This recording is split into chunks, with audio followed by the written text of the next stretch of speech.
दौज के दिन जब मेरी भाभी अपने मायके चली गई तो भैया उदास बैठ गए। लेकिन फिर मैंने अपने भाई को खुश किया और भाभी की कमी को मैंने ही पूरा किया।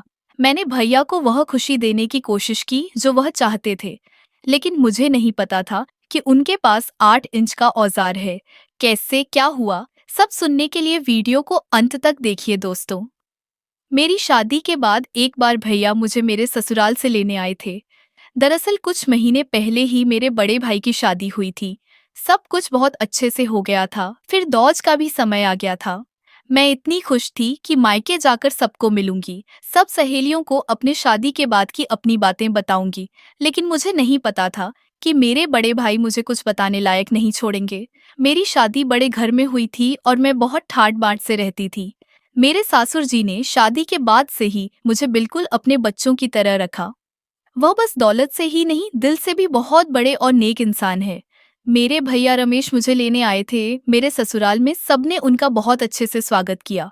मेरे साथ इतना सामान था कि भैया की गाड़ी में नहीं आ रहा था, तो मेरे पति ने सारा सामान दूसरी गाड़ी में भिजवा दिया। मैं तो बहुत खुश थी, लेकिन भैया के चेहरे पर ना जाने क्यों उदासी थी। मैंने उनसे पूछा भी कि क्या हुआ, तो उन्होंने टाल दिया। घर पहुंचते ही मैं इतनी खुश थी कि सबको अपनी ससुराल की हर छोटी बड़ी बात बताने लगी। मेरी भाभी से मेरी बहुत बनती है, इसलिए मैंने भाभी से ढेर सारी बातें की। लेकिन भैया फिर भी मुंह लटकाए बैठे थे। आखिर मुझसे रहा नहीं गया, तो मैंने पूछ ही लिया, भैया क्या बात है, आप इतने चुप चुप क्यों हो? मेरा आना आपको अच्छा नहीं लगा क्या?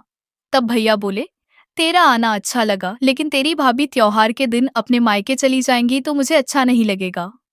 भाभी यह सुनकर हंसने लगी। फिर मैंने कहा, जैसे मुझे अपने भाई को दौज करनी है तो मैं अपने मायके आई हूँ, वैसे ही तो भाभी को भी तो अपने मायके जाना होगा, और भाभी चली जाएंगी तो क्या हुआ? मैं आपको भाभी की कमी महसूस नहीं होने दूंगी। भैया भी मेरी यह बात सुनकर मुस्कुराने लगे, लेकिन उनकी मुस्कान में कौन इशारा छिपा था। अगले दिन त्योहार था, इसीलिए अगली सुबह भाभी के भाई भाभी को लेने आए। भाभी तैयार होकर अपने भाई के साथ मायके चली गई। अब घर में हम 4 लोग ही बचे थे। मैं, भैया और मम्मी पापा। हमारा घर बहुत बड़ा है। मैं और मेरे भैया सेकंड फ्लोर पे थे और मम्मी पापा नीचे थे। भैया के बेडरूम में बैठकर मैं भैया से बातें करने लगी, ताकि उनको भाभी के मायके जाने का गम महसूस नहीं। बातों बातों में भैया ने अचानक मुझसे पूछ लिया कि शादी से पहले मेरे कितने बॉयफ्रेंड थे। तो मैंने उन्हें 5 बताया, लेकिन मेरे साथ थे। फिर उन्होंने पूछा कि क्या तुम्हारी बात अभी भी उनसे होती है? तो मैंने कहा, हाँ, अभी भी 2 लोग कांटेक्ट में और मिलते भी रहते हैं। तब उन्होंने मुझसे कहा, तुम यह मत भूलो कि तुम्हारी शादी हो चुकी है।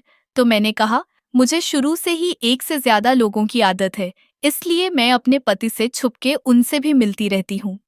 तो भैया ने कहा, यहाँ तो कोई नहीं है, न तुम्हारा पति है न तुम्हारे कोई बॉयफ्रेंड, बल्कि यहाँ तुम्हारे साथ सिर्फ मैं हूँ, और मेरी बीवी भी अपने मायके चली गई तो मेरे साथ सिर्फ तुम हो। तभी पापा ने मुझे नीचे बुला लिया। मैं नीचे गई तो पापा ने कहा, हम दोनों बाजार जा रहे हैं, बाहर का दरवाजा बंद कर लो। तब मम्मी पापा मंदिर चले गए। अब घर में सिर्फ 2 लोग ही बचे, एक मैं और दूसरा मेरा बड़ा भाई। वो अपने कमरे में बैठकर मेरा इंतजार कर रहा था, लेकिन उसकी अजीब अजीब बातों से मैं थोड़ा घबरा गई थी। मैं सोच रही थी उसके पास जाऊं कि ना जाऊं। तभी उसने मुझे आवाज लगाकर कहा, जल्दी आओ।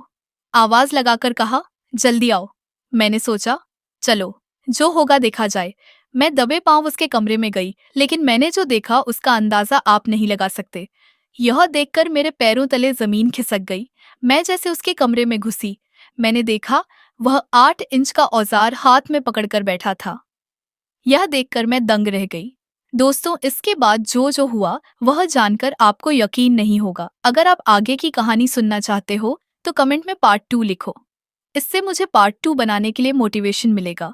इस कहानी चैनल को सब्सक्राइब नहीं किया तो कर लीजिए, क्योंकि यह चैनल सिर्फ आपके लिए ही बनाया है। मैं मिलूंगी आपसे अगले वीडियो में, तब तक के लिए बाय।